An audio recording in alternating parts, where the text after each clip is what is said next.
James Webb is coming up with all of these different things, and now, of course, it found something else. It said that the Big Bang Theory is now dead, that they found a new way that the universe is created. And, of course, they found this planet orbiting a sun. And, of course, they're measuring the Doppler effect on how much the sun actually moves by the gravitational effect of something orbiting it. If that's what they can do, but they physically can't see it, then all of a sudden they say they now can see it and can see artificial lights on the surface of this planet. You're joking. You just can't believe the stuff that is on the internet.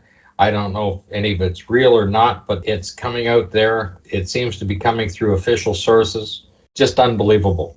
Well, obviously, if Apollo was fiction, which we now know it was, they're just continuing in the same manner. Like I said, I can't build a BS meter. I mean, they have built a giant manure spreader. That's all they're doing. They're using the internet just to cover the surface of the earth with the amount of bullshit that they put out.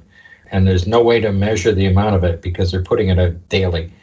The video I put out yesterday, in the Apollo 16 footage, we can see that the LEM, the side that they come down the ladder in, is in the shade. Then when you look at the video, the astronaut's walking through the shade. He's in the shade and he's lit up even more. It's crazy. Larry Basinger. We know about Larry Basinger. He was the radio ham operator who privately decided to listen in to Apollo 11. And he claimed to have heard various snippets of conversation. He couldn't pick up the transmission from Houston to the moon. He could only pick up the transmission from the moon back to Earth. But there's no tape of anything he recorded. It's just his word that this is what he heard. He was a known ham radio operator. It's yet another of these.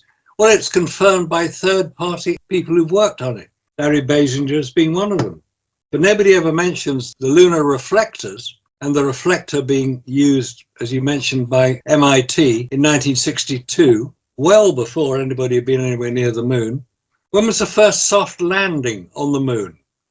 First soft landing was by the Russians in February 66.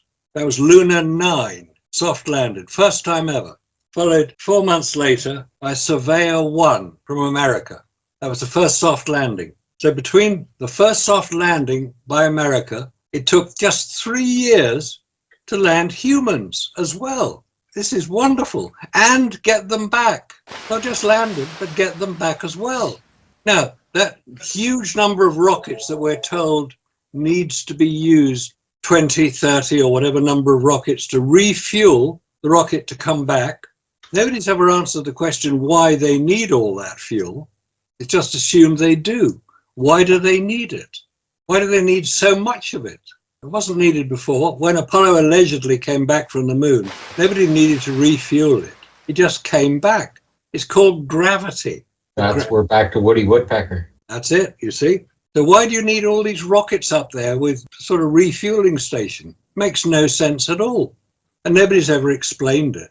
I mean, even when Dustin did his presentation in front of NASA and said that, nobody queried it. Nobody said, no, you don't need that number of rockets. It's gravity all the way back. But von Braun in the 60s calculated that he needed about 11 rockets. Yes, he did.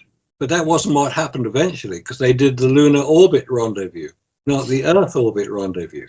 And anyway, coming back from the moon, once you got out of lunar gravity, which is not all that heavy, as we keep being told, 1/6 that of Earth, it's not going to take much energy to get out of lunar orbit. And once you're out of lunar orbit and you get to the neutral point, 20,000 miles out, you're in Earth's gravity. And that's what pulls you all the way back to Earth. 25,000 miles, you're going faster and faster and faster as you approach Earth. If you don't slow down or do something sensible, you're going to hit Earth with a bang, and that's the end of you. Pancake time. You've got to slow down, and you use the atmosphere to do it. You've got to get into the atmosphere very accurately, or you'll go bounce off, orbit around the sun, or come in too steep. Pancake time. You know, it's not rocket science, this. It's just basic physics. And everybody seems to be going totally overboard. Oh, you've got to have all these rockets to refuel it. Why? Nobody explains why. So anybody listening who understands about Earth's gravity and the attraction that has on any object coming back from the moon should be able to answer it. But if Elon Musk doesn't know it, and Boeing with their Starliner don't appear to know it, why did Werner von Braun say that they needed 11 ships full of fuel to do what Apollo did? You see, it doesn't really make much sense. No. Because now we're going right back to Elon Musk's putting up 15 tankers to get there and back. So where did von Braun come up with this 11 ships then? I think that was based on the fact that the rocket that took off from the Earth to go to the moon, the whole rocket would land on the moon.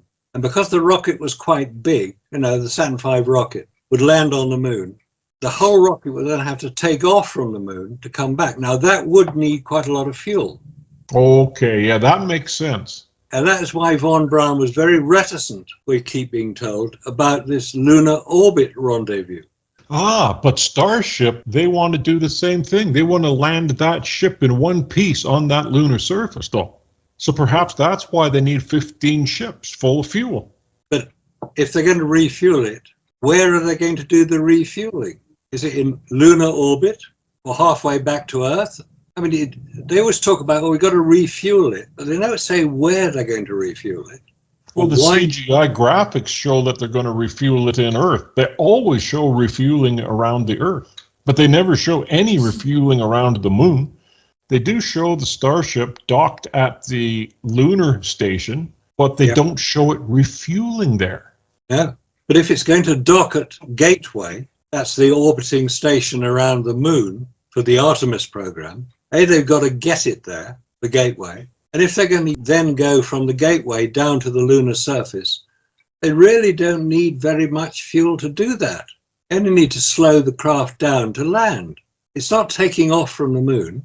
Well, it will have to take off from the moon to get back to Gateway, but that doesn't take very much fuel. I mean, we saw it with Apollo. They said they could do maybe a couple of tons of fuel. That's all they used. Well, that's not one big rocket. There's something very wrong about this whole story of needing to refuel. And then when you look at the size of the tanks, like look at the fuel tanks that they used in the LEM. Well, that was 2 passengers down to the lunar surface. Yeah. So here you have 2 men that are going to go down to the lunar surface, and you had such small fuel tanks. But now you take the Artemis mission and you look at the size of the fuel tanks. They're massive, and there's 6 to 8 of them. 8 of them, as a matter of fact. The last graphic I looked at, 8. So that means 4 fuel tanks, 4 oxidizers. Well, that's only for 1 extra person. You're telling me you need that much fuel for 1 extra person? But the materials we have today are so much lighter. What, you mean tin foil's lighter? No, our interiors of the thing with the consoles and everything else that can be made out of plastics and lightweight or carbon fiber type of material, even the seating and stuff like that. What was originally designed in those rockets, there was about a ton of equipment just for each man, just for the seating and stuff around them. Our materials now are so much lighter, so we need less fuel, but apparently not. It's 61,350 kilometers from the moon is the Lagrange zone. And then, of course, they complicate it by putting in L1, L2, 3, 4, 5, all the way around, depending on where you are located around the Earth and or the moon. It's interesting that calculation comes out at 61,347 kilometers, which is basically 40,000 miles. Now, the neutral point is not at 40,000 miles. The neutral point is nearer 20,000. That's from the moon. That's exactly what they're now stating, that this is the L zone, is at 40,000. And I read that before it was 20,000. And you've mentioned it before, and I've seen it at 20,000, and now this is the new number. That even gives the gravitational calculations and the radius. It gives the percentage of the radius well in there, how they're doing this calculation. Either they're wrong now or they're wrong before, but they've made an adjustment. Yeah, 32,000 kilometers, about 20,000 miles. That's correct. Yeah, that's what I thought it was. Yeah, I think the original calculation, the reason they kept missing the moon, I said the first soft landing was 1966. The Russians had got their craft to the moon in 1959, but they missed the moon because if they calculated that neutral point incorrectly, they would have been going off course. That's why it needed recalculated. Do you think that these newer calculations is because they've been re-estimating the physical mass of the moon? I think so. I think there was a major miscalculation about the mass of the moon, which would affect its gravitational attraction. It's going to affect everything on its whole orbit. I mean, these kind of upgrades just means that if they didn't get it right the first time, then there's absolutely no way they're going to the moon. No. Not with the calculations. If these are the upgraded numbers based on what they're calculating now the mass and speed of they know the speed that the moon is orbiting at, of course. But if they've got the mass wrong and they're recalculating it, the L zone's going to change. Where is the James Webb Space Telescope currently supposed to exist? I thought that was the Grand Pond 2. It's out beyond reach or repair. Yeah, it is, about 1 million miles from Earth. I thought it was at 1 million miles, yeah. It's sitting in the L zone between the Earth and the Sun, which is 1.5 million kilometers. But I thought I'd just Google that when you said that, just so that we're correct in our stuff.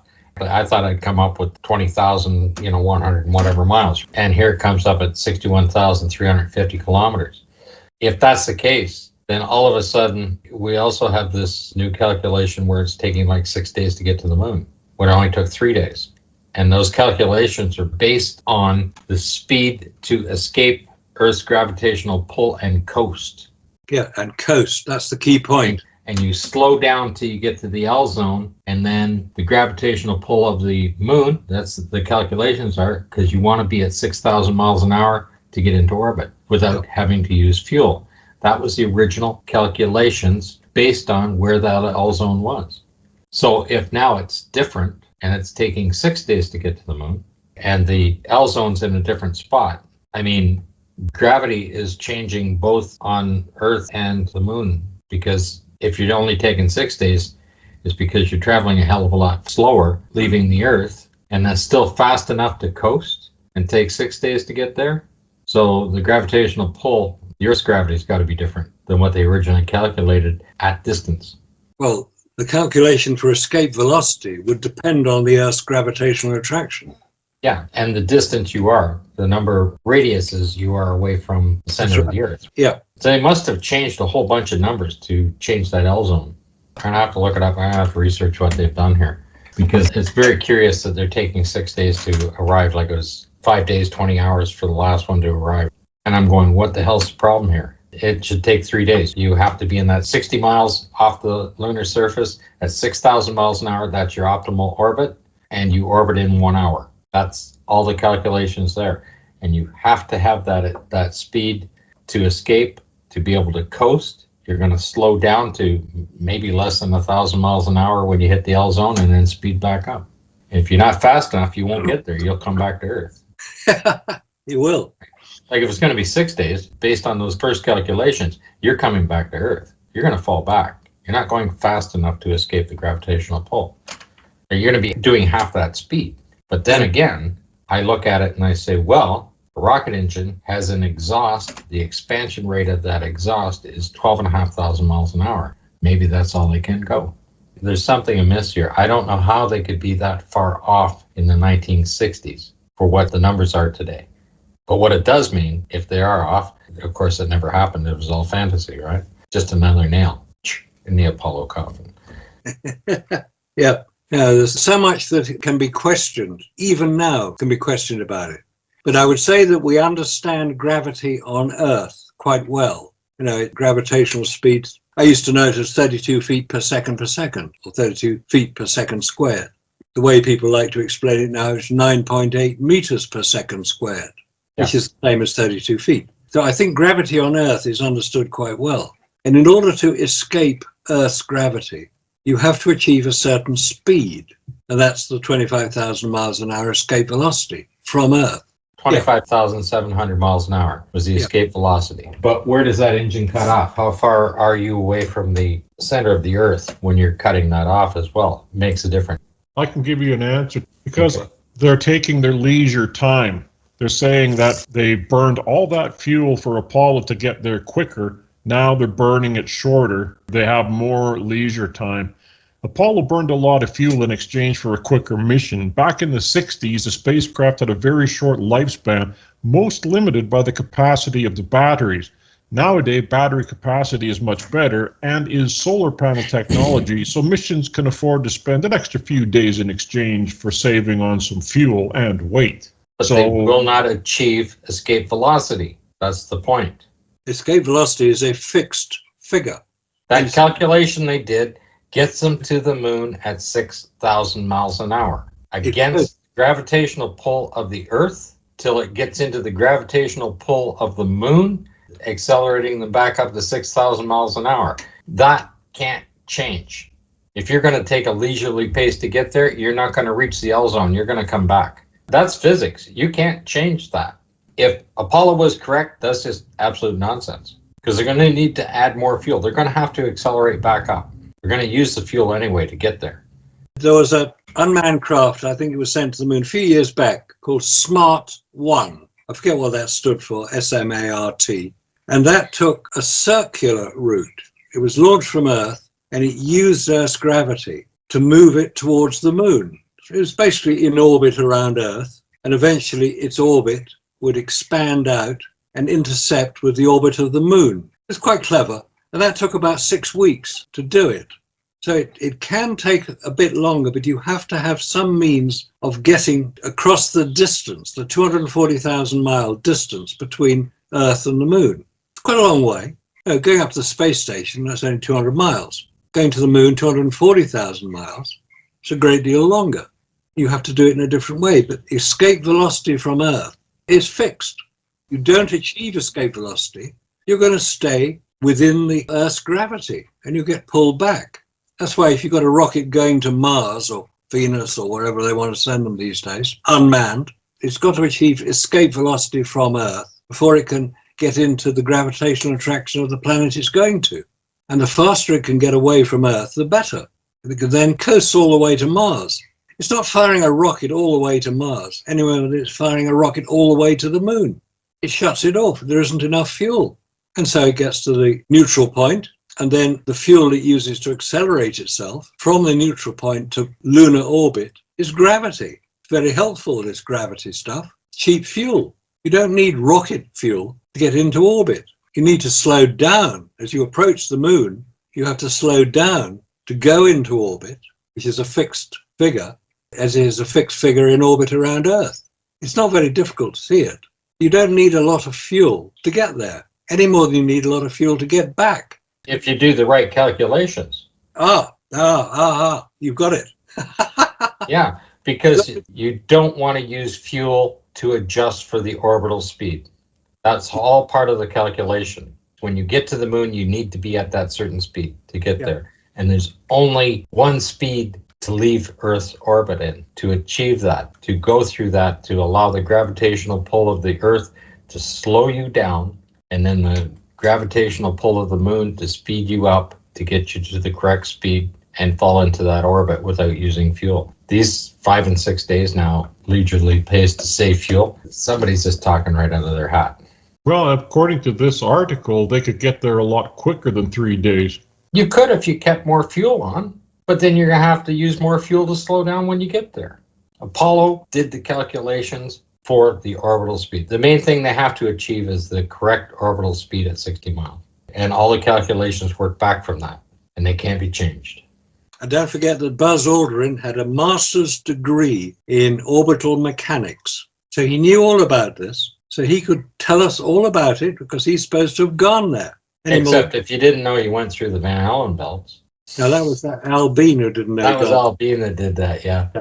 And then say, well, if you blinked, and then we had to practice it, and then he did all kinds of excuses. It was hilarious. Yeah, and then somebody told him he'd gone there, and he said, oh, yes, I saw those little flashes. They're supposed to indicate radiation. Yeah, he said we had to practice looking for them, watching out for the little light flashes. He was reminded by Bart. Yeah, he was. Very embarrassing, that was. I mean, Alan Bean is reminded by Bart about these flashes, and then all of a sudden, oh, yeah, I remember all of that. And then he starts with the spiel. Yeah, we did seminars on that.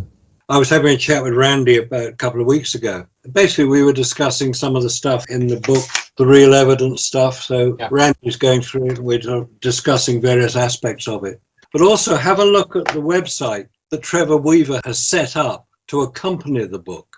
Tiny, tinyurl.com/moon skeptics. One word. And that should bring it up. A picture of Trevor and a picture of me. That's the first page. And then you go to each of the individual chapters. The amount of material that Trevor has assembled for the one book, it's extraordinary. Yeah. But it would take you hours to go through it. And there's some very, very good stuff on there. All the links that he puts in, they really make a solid argument. Everything backs up the book, right? You know, actually reading the book, it maybe take 3 or 4 hours. But watching all the references, it would take days. But yeah, that moon skeptics thing, I mean, there's some very good information on there. I've got a lot out of it already just by looking at a few of them.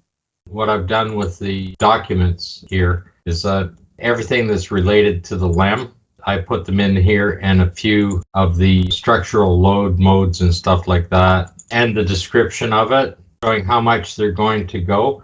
Oh yeah, and I put this one in. You can see the light bulbs right there. Oh yeah, oh, that's good. Yeah, that's a nice one. That there's nothing physically that sticks out that far on the LEM, but that is the light bulb that they installed for Buzz Aldrin's famous shot off that leg. That's the hot spot right there. And that's where Buzz stands to take his famous shot. So they installed this bulb right there to shoot at him. This is the only picture of Neil. Yeah. But that bulb is right there, and it's not in any other photograph. That's not from sunlight being refracted or anything, because it shows like this. That's right. Yeah, it does. Yeah. That's an actual light bulb. This explains how they took the famous shot of him. The famous Buzz Aldrin shot, he's standing right there. And they put that bulb up to shoot that, and that's why the hot spots are. And then the other part that you're going to read in those PDF files is that it's very critical for the legs to be able to compress, because when they're landing, the vehicle is going to be very top heavy, and they absolutely don't want this thing to bounce. If they're moving anywhere sideways across the surface and they strike, it's going to bounce, and of course all the testing, if it bounces, it's going to trip. So I went looking to see if there's any PDF files on how they corrected the legs between Apollo 11 and the rest of them, because there is no compression on the rest of them, like the missions either. There's no compression on any of them being shown. But why wouldn't they fix, if they had a total failure of a piece of equipment, that these legs didn't compress? Why wouldn't they fix that before the next mission? Yeah, you think so? Yeah, and it's critical. Not only the shock mode of the astronauts, the equipment that they're carrying, but the fact that this thing's going to trip over. That one document is very, very clear on the landing of Apollo 11. It said 2 legs touched first. They call it the front 2 legs because that's on the door side. Yep. Those 2 legs touched first. So if they had 10 inches of compression just from the weight of the vehicle, that's all 4 legs would compress down. Yep. If 2 legs are compressing, now they're taking 100% of that, plus the G-force of 1.1 G. Those legs, because they touched first, they should have been almost fully compressed to 32 inches. If they all compressed evenly at 1.1 G, the legs should be 15 to 18 inches compressed. And that is about the same as the bell housing is above the ground.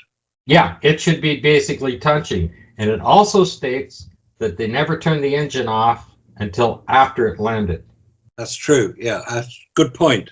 So if you want to make a comparison between touchdown, that it doesn't throw any dirt up, and NASA claims that the exhaust disperses in a vacuum so rapidly that it doesn't disturb the surface. And now we're talking 15 inches off the ground, and an exhaust that has an expansion rate, it is exiting at 12,500 miles an hour. Yeah. And it's 15 inches off the ground.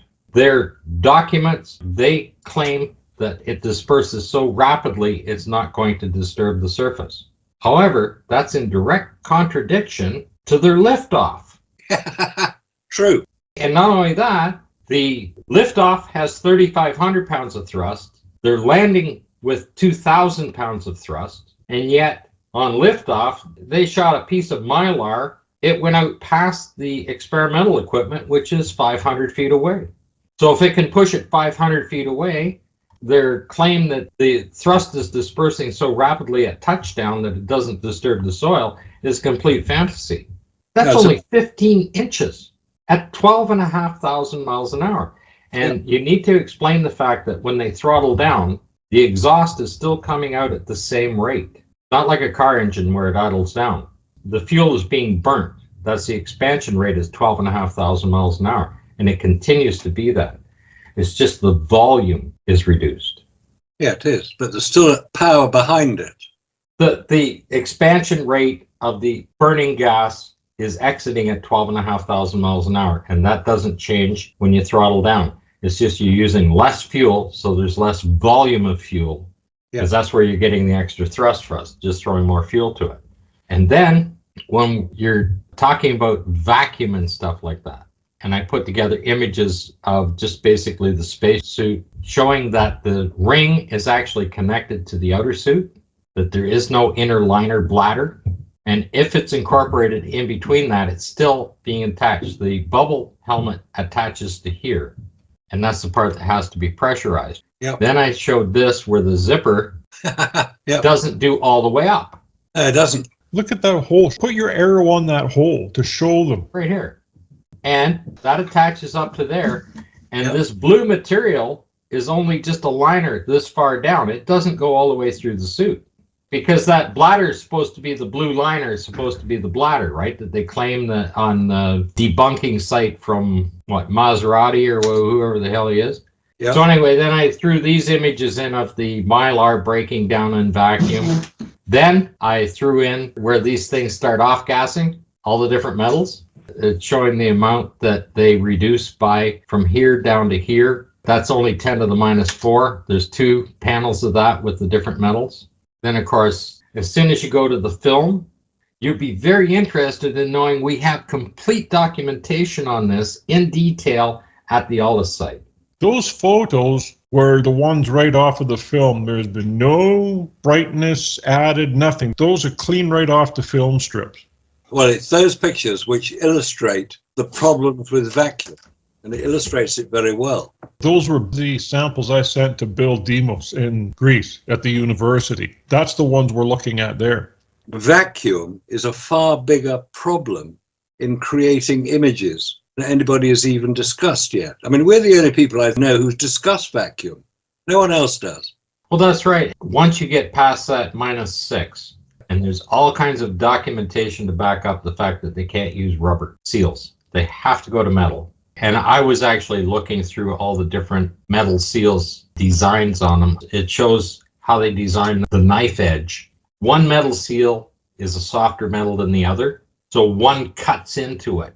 And they have several different designs, whether it's a straight knife edge or it's just a couple of different forms where it comes out where they crush together. That makes them a one-time use only. Yeah, because it would destroy it. You certainly wouldn't get the same metal going in a second time. Those are very critical things. Yeah. How do you reseal when they're docking and undocking without changing the seals up? All phenomena that are now, even today, have problems with. That's right, yeah. But with vacuum, one could demonstrate the effect it has. With radiation, that's much harder. Like with the film, Robert just opened the door in his microwave and left it outside and give it a 1-second blast and it destroyed the film.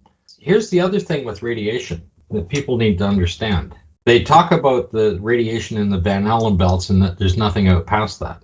You've seen the images of the bow shock around the Earth. Well, the Van Allen belts have 25,000 miles to capture and push the radiation around the Earth. So it does build up a little bit while it's there. Over 25,000 miles of depth, it's gathering different densities, different types of radiation, and the electromagnetic force around the Earth is pushing it around the Earth. But when you get to the moon, all of that radiation is impacting the surface itself. So you take that 25,000 miles of radiation effect and compress it right to the surface of the moon. And people don't understand that. There is no bow shock effect. It is striking that in a condensed 25,000 miles of radiation that they claim they went through is compressed at the lunar surface. So how could they possibly be standing on that? Exactly.